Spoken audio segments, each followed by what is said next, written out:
दोस्तों नमस्कार। आप सबका स्वागत है मेरे चैनल हिंदी की बिंदी पर। मैं हूं डॉक्टर प्रदीप प्रसन्न और आप भी प्रसन्न होंगे। आइए कुछ नई बातें सीखते हैं आज के टॉपिक के साथ।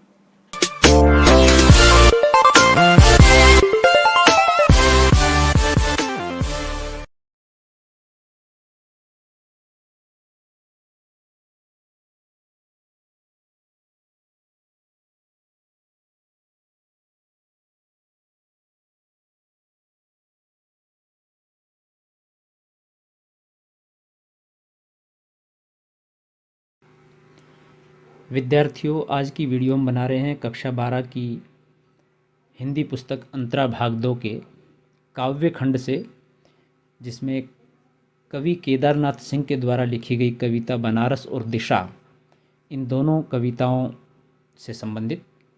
इस वीडियो में हम कवि का परिचय, कविता का सार, उसका अर्थ, भाव एवं सप्रसंग व्याख्या करेंगे। और इसके बाद एक वीडियो हम इस पाठ से संबंधित प्रश्नों के उत्तरों को लेकर के बनाएंगे, ताकि आपके लिए परीक्षा में वो सहयोग कर सके। और इस वीडियो को आप अच्छे से पढ़ लीजिए ताकि आप कविता को अच्छे से जान सकें, समझ सकें इस पाठ को। तो आइए शुरू करते हैं आज की वीडियो। आप देख रहे हैं हिंदी की बिंदी चैनल। तो विद्यार्थियों, कवि का परिचय पढ़ते हैं। केदारनाथ सिंह, जन्म 7 जुलाई 1934 ईस्वी। केदारनाथ सिंह का जन्म बलिया जिले के चकिया गांव में हुआ। काशी हिंदू विश्वविद्यालय से हिंदी में एमए करने के बाद उन्होंने वहीं से आधुनिक हिंदी कविता में बिंब विधान विषय पर पीएचडी उपाधि प्राप्त की। कुछ समय गोरखपुर में हिंदी के प्राध्यापक रहे। फिर जवाहरलाल नेहरू विश्वविद्यालय में भारतीय भाषा केंद्र में हिंदी के प्रोफेसर के पद से अवकाश प्राप्त किया। संप्रति दिल्ली में रहकर स्वतंत्र लेखन कर रहे थे, लेकिन अब उनका देहांत हो चुका है। तो एक सामान्य से गांव में अध्ययन करने के बाद काशी हिंदू विश्वविद्यालय जैसे विशिष्ट विश्वविद्यालय और जेएनयू जवाहरलाल नेहरू जैसे विश्वविद्यालय तक की यात्रा आपकी रही है और एक प्रतिष्ठित लेखक के रूप में आप बड़े ही प्रख्यात रहे हैं। केदारनाथ सिंह मूलतः मानवीय संवेदनाओं के कवि हैं। अपनी कविताओं में उन्होंने बिंब विधान पर अधिक बल दिया है। केदारनाथ सिंह की कविताओं में शोर शराबा न होकर विद्रोह का शांत और संयत स्वर सशक्त रूप में उभरा है। अर्थात केदारनाथ सिंह ने जहाँ पर भी असंगत, विद्रूपताएं, मानवीय मूल्यों की क्षति देखी, वहीं पर अपनी कविताओं के माध्यम से बिंबात्मक रूप से चोट करने का, उनके ऊपर लोगों का ध्यान आकर्षित करने का प्रयास किया है अपनी कविताओं के माध्यम से। जमीन पक रही है संकलन में जमीन, रोटी, बैल आदि उनकी इसी प्रकार की कविताएं हैं। संवेदना और विचार बोध उनकी कविताओं में साथ साथ चलते हैं। यानी कि मानव की सबसे बड़ी पूंजी उसकी संवेदना है, करुणा है, जो मानव समाज के साथ साथ प्राणी जगत के साथ में भी रहती है, ताकि सबके साथ सहज भाव से मिलजुल के वो जीवन यापन कर सके। क्योंकि जीवन मनुष्य की उपयोगिता के लिए, मनुष्य के जीवन के लिए मनुष्यों की ही नहीं, प्रकृति की भी, पशुओं की भी, पक्षियों की भी आवश्यकता है, पेड़ों की आवश्यकता है, पर्यावरण की आवश्यकता है। तो उन सबको महत्व दिया है। ये संवेदना का, करुणा का काम है, उसको प्रमुखता देते हैं कवि केदारनाथ सिंह। जीवन के बिना प्रकृति और वस्तुएं कुछ भी नहीं है, यह एहसास उन्हें अपनी कविताओं में आदमी के और समीप ले आया है। इस प्रक्रिया में केदारनाथ सिंह की भाषा और भी नम्य और पारदर्शी हुई है और उनमें एक नई ऋजुता और बेलोसपन आया है। यानी कि एक सत्यता आई है, एक स्पष्टता आई है और बहुत सहज भाव से विशिष्टता कहने का एक गुण उनमें पनपा है। उनकी कविताओं में रोज़मर्रा के जीवन के अनुभव परिचित बिंबों में बदलते दिखाई देते हैं। यानी कि वो अपनी कविता के माध्यम से प्रतिदिन की घटनाओं को ऐसे सामने रखते हैं जैसे कि वो किसी बिंब के माध्यम से प्रस्तुत हो रही हो, जैसे कि हमारे सामने वो एक चित्र बन रहा हो। शिल्प में बातचीत की सहजता और अपनापन अनायास ही दृष्टिगोचर होता है। अकाल में सारस कविता संग्रह पर उनको 1989 के साहित्य अकादमी पुरस्कार से और 1994 में मध्य प्रदेश शासन द्वारा संचालित मैथिली शरण गुप्त राष्ट्रीय सम्मान तथा कुमारन आशान व्यास सम्मान दयावती मोदी पुरस्कार आदि अन्य कई सम्मानों से भी सम्मानित किया जा चुका है। यानी कि आप ये पुरस्कार निश्चित रूप से किसी को बड़ा नहीं करते, लेकिन पुरस्कारों का मतलब तात्पर्य यह है कि आपकी कविता कितनी महत्व रखती है और कविता कितने लोगों तक पहुंचती है, कविता कितनी विशिष्ट है, उसमें कितनी संवेदनाएं हैं, इन सब बातों का प्रतीक है, परिचायक है पुरस्कार। अब तक केदारनाथ सिंह के 7 काव्य संग्रह प्रकाशित हुए हैं।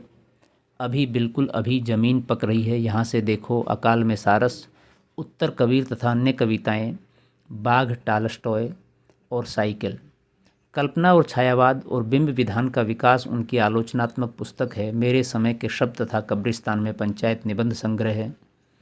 हाल ही में उनकी चुनी हुई कविताओं का संग्रह प्रतिनिधि कविताएं नाम से प्रकाशित हुआ है।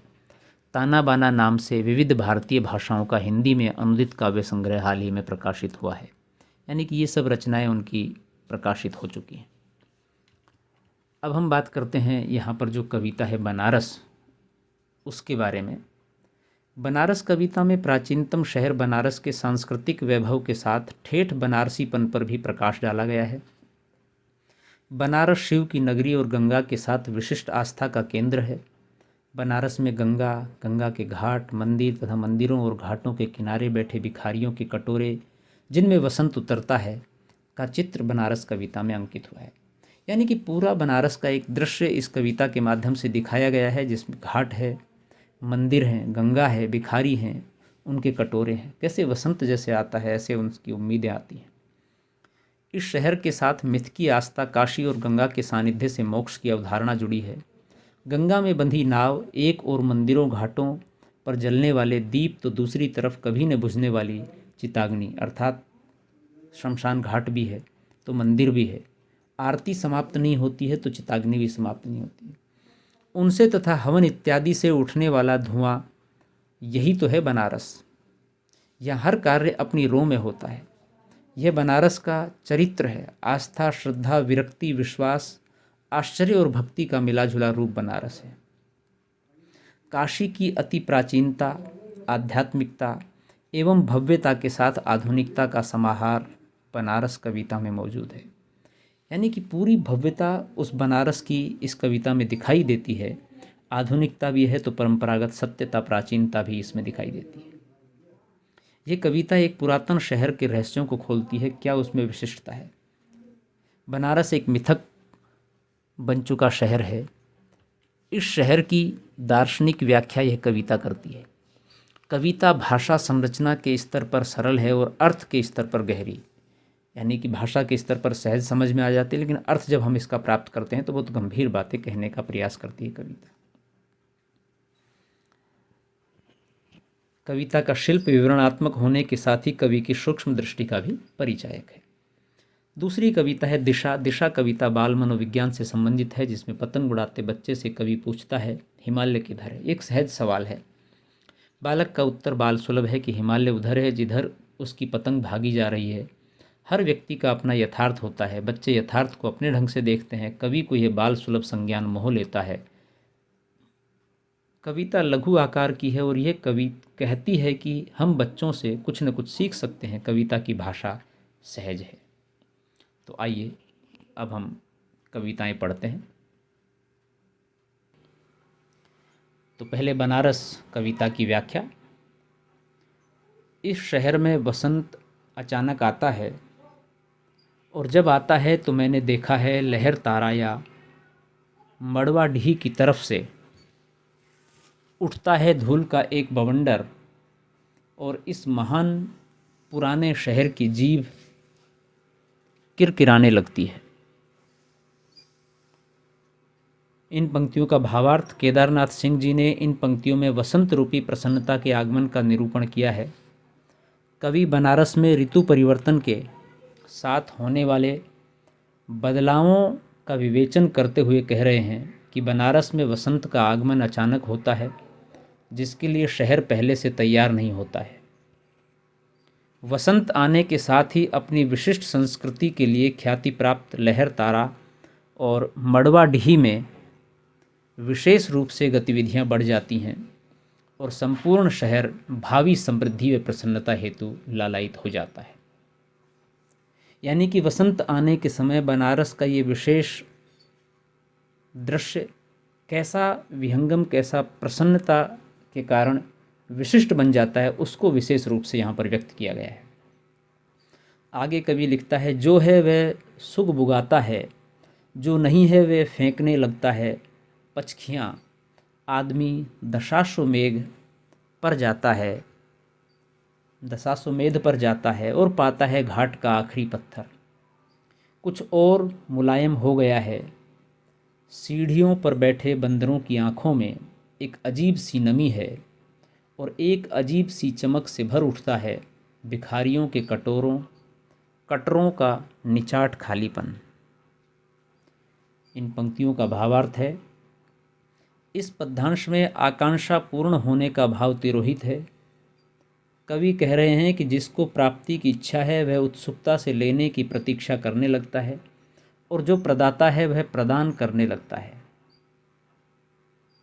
इस परिवेश में व्यक्ति जब प्रसिद्ध दशाश्वमेध घाट पर जाता है, जो कि बनारस पर बड़ा प्रसिद्ध है, तब उसे अनुभव होता है कि सिर्फ मनुष्य ही नहीं वरन पशु व निर्जीव पत्थर भी परिवर्तन की अनुभूति कर रहे हैं। यानी कि उस समय वसंत के मौसम में कैसा परिवर्तन होता है घाट पर, वहाँ पर पत्थर पशु भी ये अनुभव, ये परिवर्तन महसूस करते हैं, उसे यहाँ व्यक्त कर रहे हैं।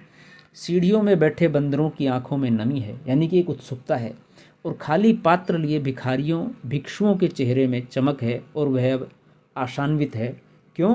क्योंकि वसंत आ गया है, तो यहाँ घाट पर स्नान करने के लिए लोग आएंगे, और लोग आएंगे तो इन पशुओं को, इन पक्षियों को, इन भिक्षुओं को, सबको कुछ ना कुछ मिलेगा। तो ये आशा है। आगे कवि लिखते हैं, तुमने कभी देखा है खाली कटोरों में वसंत का उतरना? यह शहर इसी तरह खुलता है, इसी तरह भरता और खाली होता है यह शहर। इसी तरह रोज रोज एक अनंत शव ले जाते हैं कंधे अंधेरी गली से चमकती हुई गंगा की तरफ। भावार्थ इन पंक्तियों का इस प्रकार है। इन पंक्तियों में कवि अभिव्यक्त कर रहे हैं कि भिखारियों के पात्र में धन, अन्न इत्यादि भरना उनके लिए वसंत के समान ही है। यानी कि जैसे वसंत आता है तो चारों तरफ हरियाली, नई नई कोपलें, पत्तियां फूटने लगती हैं, तो एक आनंदित वातावरण हो जाता है, एक उत्साहित वातावरण हो जाता है कि अब नई कोपल फूटी है उम्मीद की, तो धीरे धीरे ये बड़ी होंगी पत्तियां, पूरा घना गहरा वृक्ष बन जाएगा, छाँव होगी, फूल आएंगे, फल आएंगे, तमाम चीज़ें। तो इसी तरह से भिखारियों के पात्र में धन और अन्न इत्यादि भरना प्रारंभ हो जाते हैं, जैसे कि वसंत के कारण समान भर रहे हों ये सारी चीज़ें।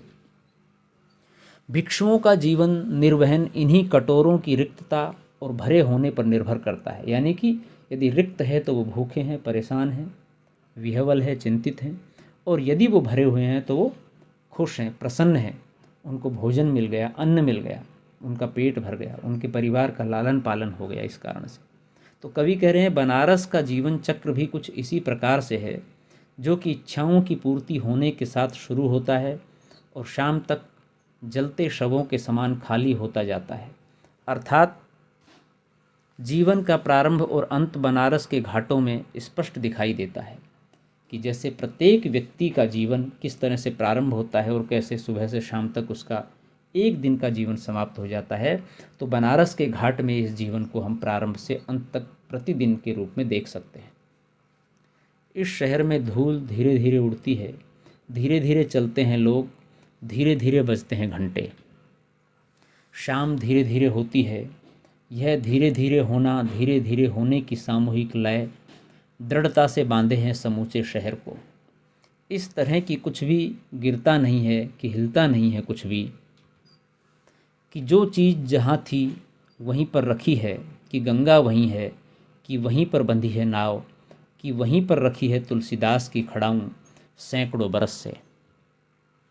भावार्थ, कवि इस काव्यांश में बनारस के जीवन की स्थिरता व मध्यम गति को निरूपित कर रहे हैं कि कैसे बनारस स्थिर है, उसका जीवन चलायमान है, फिर भी उसमें स्थिरता है, एक मध्यम गति से वह चल रहा है, लेकिन फिर भी उसमें एक ठहराव है, एक विशिष्टता है। कवि कह रहे हैं कि बनारस की प्रकृति धीमे धीमे गति के जीवन व सुकून से समृद्ध है, आनंद का उल्लास है, इसलिए वो बहुत ही समृद्ध है। यहाँ मनुष्य ही नहीं बल्कि पर्यावरण व कण कण धीमी गति से अग्रसर है, आगे बढ़ रहा है।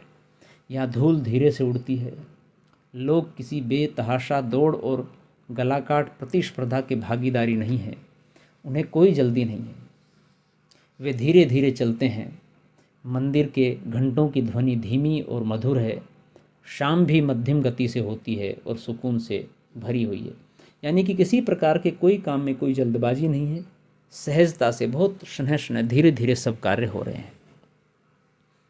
कवि कहते हैं कि यह धीमापन ही इस शहर की प्रवृत्ति तथा खूबसूरती है।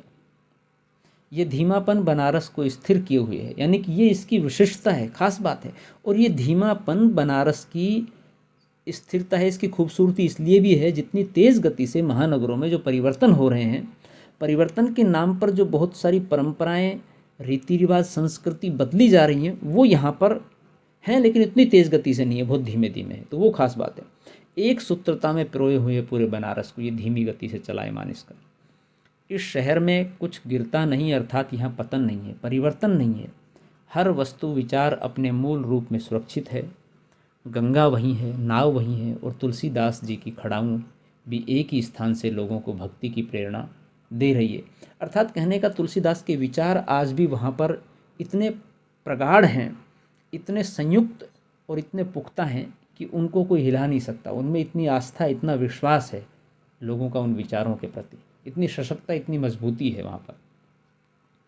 कभी सही सांझ बिना किसी सूचना के घुस जाओ इस शहर में, कभी आरती के आलोक में इसे अचानक देखो। अद्भुत है इसकी बनावट, यह आधा जल में है, आधा मंत्र में, आधा फूल में है, आधा शव में, आधा नींद में है, आधा शंख में। अगर ध्यान से देखो तो यह आधा है और आधा नहीं भी है। यहाँ कवि का भावार्थ है, कवि कविता के इस अंश में बनारस के दार्शनिक पक्ष को उजागर कर रहे हैं कि उसका दार्शनिक पक्ष किस तरह का है। केदारनाथ जी कह रहे हैं कि ढलती शाम के समय आरती की रोशनी में वाराणसी की बनावट अलौकिक प्रतीत होती है, बड़ी ही सुंदर और खूबसूरत बन जाती है। जब उस समय आरती होती है तो बनारस पूरा उस आध्यात्मिक धरातल की ओर चला जाता है जिसके अंदर व्यक्ति किसी अलौकिक दुनिया में खो जाता है, तो वो अलौकिकता प्रतीत होती है उसको। यह शहर आधा जल में अर्थात आधा गंगा की संस्कृति में है, ओतप्रोत है, वहाँ से डूबा हुआ है उसके अंदर। आधा मंत्र में यानी भक्ति में डूबा हुआ है, आधा शंख में यानी कि वेद वेदांत की शिक्षा दीक्षा में रचा बसा है, और आधा शव में अंतिम सत्य का दर्शन कराता तथा फूल श्रृंगार को वह आधा नींद में डूबा बनारस शहर की बेफिक्री दर्शाता है। वास्तव में बनारस के गूढ़ दर्शन किए जाएं तो वह आधा है और आधा नहीं। बनारस सतत पूर्णता की ओर अग्रसर है, पूर्ण नहीं है। अर्थात बहुत सारी हर जगह जो कमियां होती हैं, जो कवि को भी अपेक्षा है, वहाँ के निवासियों को अपेक्षा है कि ये चीज़ भी कुछ और अच्छी हो जाए, तो उस पूर्णता की ओर, प्राप्ति की ओर अग्रसर है। पूरा नहीं है लेकिन उसके लिए लालायित है, एक अंदर से इच्छा है। आगे कवि लिखते हैं, जो है वह खड़ा है बिना किसी स्तंभ के, जो नहीं है उसे थामे है राख और रोशनी के ऊंचे ऊंचे स्तंभ, आग के स्तंभ और पानी के स्तंभ, धुएं के, खुशबू के, आदमी के उठे हुए हाथों के स्तंभ, किसी अलक्षित सूर्य को देता हुआ अर्घ्य। शताब्दियों से इसी तरह गंगा के जल में अपनी एक टांग पर खड़ा है ये शहर, अपनी दूसरी टांग से बिल्कुल बेखबर। भावार्थ है यहाँ पर, इस काव्यांश में कवि ने बनारस की आत्मनिर्भरता, दृढ़ता व सहयोगी भावना को प्रदर्शित किया है। यानी कि जो उसकी एक निष्ठता है, जो उसमें आत्मनिर्भरता की ताकत है कि एक टांग पर खड़ा है, अपने यहाँ पर वो आत्मनिर्भर है, आर्थिक रूप से भी मजबूत है, आध्यात्मिक रूप से भी सशक्त है, सामाजिक रूप से भी सशक्त है। तो इन तमाम क्षेत्रों में कितनी सशक्ति है उसके अंदर, वो यहाँ प्रदर्शित हो रही है। उसका दार्शनिक पक्ष, उसका सांस्कृतिक पहलू, उसकी सामाजिक संगठन की एकता। केदारनाथ जी का मानना है कि बनारस में जो लोग हैं वे स्वयं के बल पर खड़े हैं, आत्मसम्मान के साथ खड़े हैं। कवि मृत व्यक्तियों को इंगित करते हुए कह रहे हैं कि जो आज नहीं हैं उनको भी प्रकृति राख, प्रकाश, धुएं, सुगंध व हाथों से सहारा दिए हुए। अर्थात बनारस में जो विशिष्ट लोग हुए हैं, तुलसी हैं, कबीर हैं और भी बहुत सारे लोग हैं, उन सबकी यहाँ पर जो राख है, जो प्रकाश है, जो धुआं है, जो उनकी सुगंध है, वो चारों तरफ बिखरी हुई है। अर्थात उनके विचार आज भी यहाँ पर मौजूद हैं। लोग उनसे प्रेरित होते हैं, उनसे प्रेरणा लेते हैं और अपने जीवन में उनको ढालते हैं और उनके सहारे अपने जीवन को आगे बढ़ाते हैं। कवि कह रहे हैं कि युगों युगों से बनारस गंगा पर एक टांग पर खड़े साधु के समान साधनारत है। जिस तरह कई साधु एक टांग पर खड़े होते हैं, इसी तरह से बनारस भी एक पैर पर खड़ा हुआ है तथा बिना किसी लक्षित सूर्य की आराधना करते हुए, यानी कि जो एक पैर पर साधु खड़े होते हैं, साधना करते हैं, वो एक लक्षित सूर्य की आराधना करते हैं। लेकिन यहाँ पर कोई लक्षित सूर्य की आराधना नहीं है, न जल अर्पित कर रहे हैं। जिसका दूसरा पैर कहाँ है उसे स्वयं नहीं पता। अर्थात तमाम तरह की भौतिक संसाधनों की चिंताओं से दूर मस्त आध्यात्मिकता में बहुत सारे लोग अल्हड़ अक्खड़पन में एक मस्ती के साथ अपना जीवन यापन कर रहे हैं। वो सिर्फ भौतिक चिंताओं से दूर सिर्फ प्रकाश की कामना में लीन है। बनारस प्रकाश यानी कि ज्ञान की, ज्योति की कामना में लीन है। तो इस तरह से कवि ने बनारस कविता के माध्यम से बनारस के विचार को, उसकी जीवंतता को, उसकी संस्कृति को, उसकी दार्शनिकता को बहुत ही अच्छे से स्पष्ट किया है। दूसरी कविता को पढ़ते हैं, उसका अर्थ देखते हैं। दूसरी कविता है दिशा। तो दिशा कविता पहले वाचन करते हैं। बहुत लघु कविता है। हिमालय किधर है, मैंने उस बच्चे से पूछा जो स्कूल के बाहर पतंग उड़ा रहा था। उधर उधर उसने कहा, जिधर उसकी पतंग भागी जा रही थी। मैं स्वीकार करूं, मैंने पहली बार जाना हिमालय किधर है। कविता समाप्त। अब देखिए, छोटी कविता है लेकिन बात किस प्रकार से कवि बड़ी कहता है, हम भावार्थ में स्पष्ट करने का प्रयास कर रहे हैं। प्रस्तुत काव्य पंक्तियां कवि केदारनाथ सिंह द्वारा रचित दिशा कविता से ली गई हैं। इस कविता में बाल मनोविज्ञान का संबंध स्पष्ट रूप से दिखाई देता है। कवि स्कूल के बाहर पतंग उड़ा रहे बच्चों से हिमालय की दिशा पूछते हैं कि दिशा कहाँ पर है, किधर है, मतलब जैसे कि उत्तर, दक्षिण, पूर्व, पश्चिम, ये दिशा किधर है। बच्चा बहुत ज्ञानी नहीं है, अबोध है, सहज भाव से कहता है और बच्चे कवि को पतंग उड़ाते उड़ाते कहते हैं कि हिमालय की दिशा वही है जहाँ से उनकी पतंग गुजर कर जा रही है। हिमालय किधर है, किस दिशा में है। तो कवि जब ये ज्ञान बच्चों से लेता है तो बच्चे कहते हैं जहाँ जहाँ से उनकी पतंग जा रही है वो हिमालय से होकर जा रही है, हिमालय उधर उधर है। तो बच्चों के इस बाल सुलभ, बाल मनोवैज्ञानिक जवाब को सुनकर कवि यह स्वीकार करते हैं कि जीवन में पहली बार उन्हें ये पता चला कि हिमालय की दिशा वास्तव में किस ओर है। बच्चों से प्रश्न पूछने के पूर्व कवि को हिमालय की दिशा का पता था। कवि जानता था कि हिमालय उत्तर दिशा में स्थित है, परंतु बच्चों के जवाब ने कवि को गलत साबित कर दिया। बच्चों को केवल पतंग ही चारों ओर दिख रही थी, इसलिए उन्होंने हिमालय की दिशा अपने पतंग की उड़ाने की दिशा को बताया। तात्पर्य क्या है? तात्पर्य यह है कि व्यक्ति का लक्ष्य कहाँ पर है, किस दिशा में है। तो हर व्यक्ति के लिए उसका लक्ष्य जिधर है वही उसकी दिशा है, उधर ही उसका ध्यान है, बाकी इधर उधर उसका ध्यान नहीं है। तो बहुत बाल सुलभ मन से कितनी गंभीर और गहरी बात कवि ने यहाँ पर स्पष्ट कर दी दिशा कविता के माध्यम से, कि बच्चों के लिए हिमालय उस दिशा में है जिधर उनकी पतंग जा रही है। तो ऐसा ही निर्मल, स्वच्छ और एकाग्रचित ध्यान सबका होना चाहिए अपने लक्ष्य के प्रति, तभी वो प्राप्त कर सकते हैं। तो विद्यार्थियों, बनारस और दिशा कविता दोनों का यहाँ वाचन किया, उनका भाव, उनकी व्याख्या, उन सह प्रसंग व्याख्या करते हुए स्पष्ट करने का प्रयास किया। तो वीडियो यहीं समाप्त होती है। वीडियो आपने पूरी देखी, इसके लिए आपका बहुत बहुत आभार।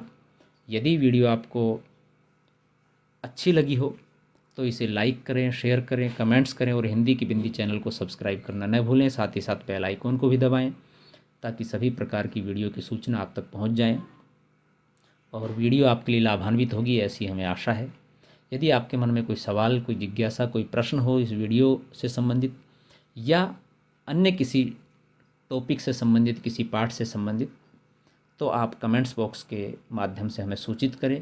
हम आपके प्रश्न का उत्तर देने की कोशिश करेंगे। तो आज के लिए इतना ही। नेक्स्ट वीडियो में नेक्स्ट टॉपिक साथ फिर मिलते हैं। तब तक के लिए शुक्रिया, नमस्कार।